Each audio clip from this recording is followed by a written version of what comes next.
Now, ever since the invention of black people in the 14th century, when that name black or Negro was placed on certain groups of people by European colonizers, that identity has taken a strong hold and has cemented itself into the minds of certain people. And over the course of the last 500 years, there have been certain attempts, especially within the last, let's say, 100 years, 120 years, certain attempts to get people who have been branded as black to remove themselves from that name because it has a lot of derogatory meanings behind it. And so, because they become to accept themselves as being black or Negro or any of those type of labels, there's been resistance when others have tried to come within the group to educate people upon the effects and the importance of having a proper name. And the resistance is pretty widely felt and has been felt because you're trying to, in the eyes of people with that identity, they feel as if you're trying to remove something from them. And in a sense, it could be seen that way, and it's understandable. But sometimes when you're trying to help somebody with something, they'll take it in a way that it seems like you're trying to do something that they don't want you to do. And so what we're going to do is talk about a little bit of the history of the name black and Negro trying to be removed from people and how the resistance has overcome that objective of trying to remove that name and replace it with something better. So what we'll do is we'll start with Richard B. Moore's book, The Name Negro, Its Origin and Evil Use. And Richard B. Moore, he's someone who was around during the civil rights movements, and he was one of the strong advocates for changing names because he understood the power behind having a certain names and being able to name and define yourself, which is something that black people have not been able to do. So let's get a little bit into this and see what he's got to say. Most of his speeches and writings after 1960 included warnings to eliminate the name Negro and its derivative black from the vocabulary and minds of the people. So he wants to remove it from the vocabulary and even the minds of people. Now, why does he want to remove the word black or Negro from the minds of people and from the vocabulary of calling people these words? Black, without any moral quality or goodness, evil, wicked. This is why, because it has an implication of evilness, wickedness, baseness, being at the bottom, slave. That's the type of connotation that it has when someone is taking on a name like this. So he wants to remove it from the minds and the vocabulary of people, which you can understand that that's something that is a proper thing to do, and it's a way to try to uplift people if they're receptive to that type of help, because that's the one thing that has to be there before someone can receive help, is they have to be receptive to the help. At local and national meetings of the Association for the Study of Negro Life and History, he repeatedly proposed resolutions to substitute Afro-American for Negro.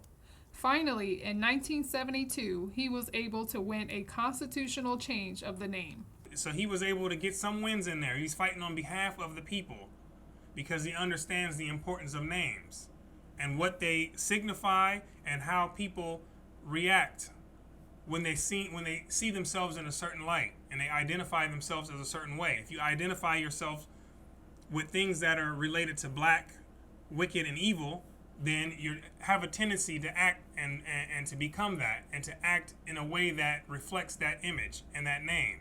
The debate over name became somewhat muddied with the advent of the Black Power movement in 1966. The Black Power movement, this is one thing that many people are proud of and many people have their reservations about. Now, there's different perspectives on the Black Power movement. The one that is really pushed on the forefront is that it's some pride thing and it's an uplifting of people. But the other part, or the other perspective of the Black Power movement, is that it was detrimental. And what it really stood for was rebellion and also animosity towards white people. So this is a book here by Dr. Shelby Steele, who was an advocate of the Black Power movement, and he was involved in there during that time. And this is the other aspect of the narrative that gets hidden and it gets suppressed, because this is not the narrative that most people want to hear. So let's see what Dr. Shelby Steele has to say. Our point was that Black power would no longer come from being better than whites. It would come from not being better. So he's telling a story about how he's inside of a college campus and he's with like 30 other students and they're smoking a cigarette and someone else is coming in there, the president's coming in there, and typically what they would do is you would get rid of the cigarette out of respect. But he's saying like the Black Power movement is symbolizing like we don't need to do any of those things. I'm going to stand my ground. It's not about us trying to be better than whites. It's about not trying to be better than whites. So what's going to happen is we're doing the opposite. And at the heart of this anger was an empowering feeling of license, the feeling that being Black released me from the usual obligation to common decency and decorum. And it's to show themselves to be basically opposed to everything that's white, what they deem to be white and what they deem to be common decencies and courtesies.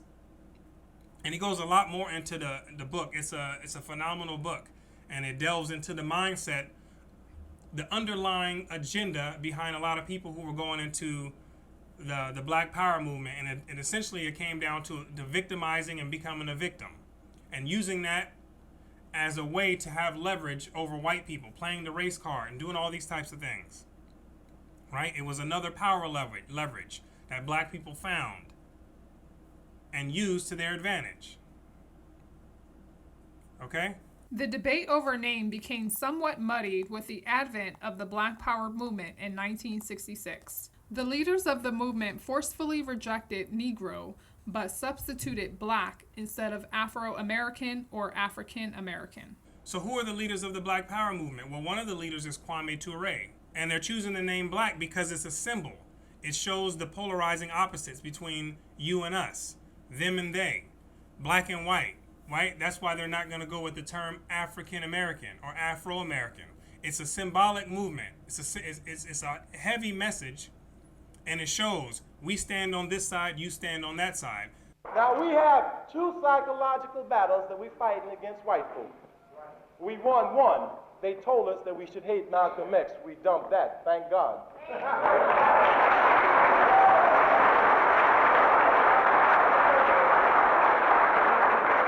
Now the second battle that we're now fighting is whether or not we will have the right to use the terms to decide how our movement is going to go. They don't want us to use Black Power. I got news for them.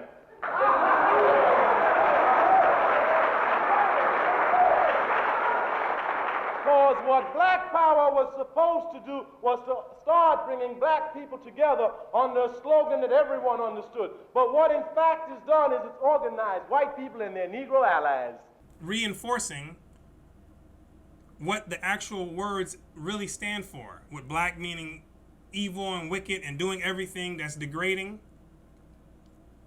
and white being something that seemed to be decency and in order and righteous. That's why Shelby Steele says that they were doing things that were against common decencies. It gave them that type of power to do that. You felt the need that I don't need to do any of that stuff. That's for white people. This is where all these attitudes are heavily getting ingrained in people. And the youth took on to this. They're the ones who really, really took on to this. And those are the ones later on who you come to see who still hold on to it today. Some of the older ones who still think that they're back in the 1960s era, still fighting that fight, still with that belief. Those are some of the gatekeepers of leaving the Black identity. Right? So the Black Power movement was a hindrance to Richard B. Moore's and other people that were on that side to kind of progressing certain people in certain areas. During subsequent years, The struggle became somewhat disappointing for Moore. Black prevailed despite his cogent argument that terms designating color, whether the English term black or the Portuguese term negro, were basically of the same derivation and needed to be replaced by a word designating land, history, and culture. So you can see how this goes. Now, eventually what happened, that Black Power thing, the black took on its own identity. It smothered out just about everything. You have some people who may claim to be African Americans, but most people are going to say that they're black. Black took on an identity, and it became fully mature, starting all the way 500 years ago and then fully maturing all the way up until now. And it's its own essence, own being. It has a group mind in there. It creates within that context of being black. Black music, black restaurants, black financial groups, black entertainment. You got a lot of things that are wrapped around that concept of blackness, which is what cultures do once they begin to develop. They start to create those things like any other culture.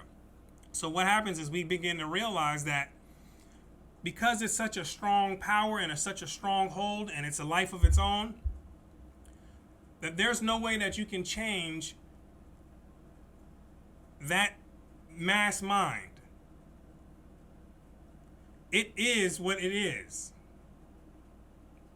And so when you're thinking about it and you remove yourself emotionally and you think strategically, what happens is you begin to come to an understanding that because that cannot be changed in there, if you don't have the same morals, values, standards, objectives, and goals as that group mind does, the only logical thing that you can do from there is to remove yourself from that identity. Because that identity is too strong. The stronghold is too strong. And some people, you may understand it if you have children. If you're from a middle class background, especially middle class or upper middle class background, and you'll see the kids, once they know that they identify with black and you go into the group mind of what black is, it'll start to grab and gravitate those children to those customs. And many of them will take on customs that they were not raised with. So what we did was remove ourselves from that identity and doing what free people have always done throughout history. When objectives and goals and standards and morals don't align, because these things are irreconcilable.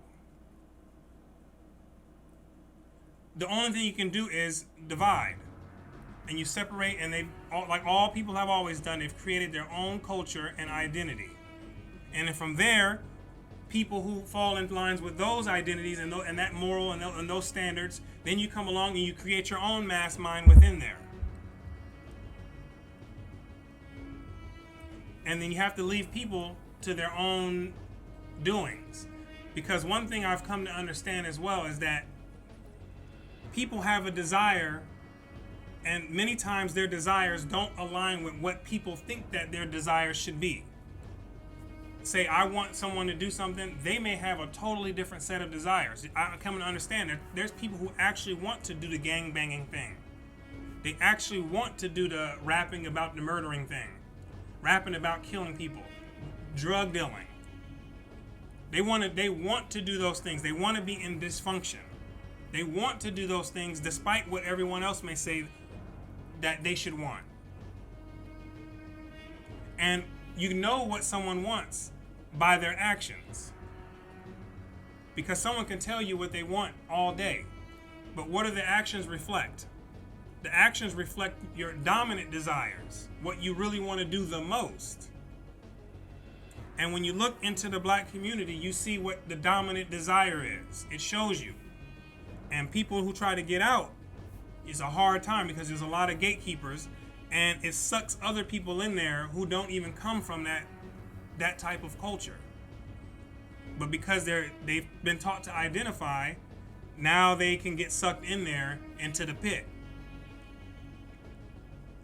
And so it's been a long fight with the identity and this name. And so, like I said, we've just understood that it's something that you have to let people do. You have to let them be how they are. until they come to a point where they say, we don't want to be that anymore. Then they can become something else. Now, for someone whose values and morals and objectives align with what the community stands for, with what that community, the black community, stands for, then they're in the right place. Because there's nothing wrong with that community. It's just that if you don't have those same objectives and standards, then you're going to think something's wrong with it. But in that society, there's nothing wrong with that. Right? Because right and wrong is also a subjective thing. In many instances, it's someone's opinion. Right? If somebody wants to build a culture around doing the twerking and rapping about derogatory things, you can do that. Because in that person's mind, they may be doing the right thing. And who's to convince them that they're not? But once you decide that, okay, this is not for me. That's what we did. We decided this is not for us. Right? This is not for us. We decided to remove ourselves from it and not to be associated with any of the black identity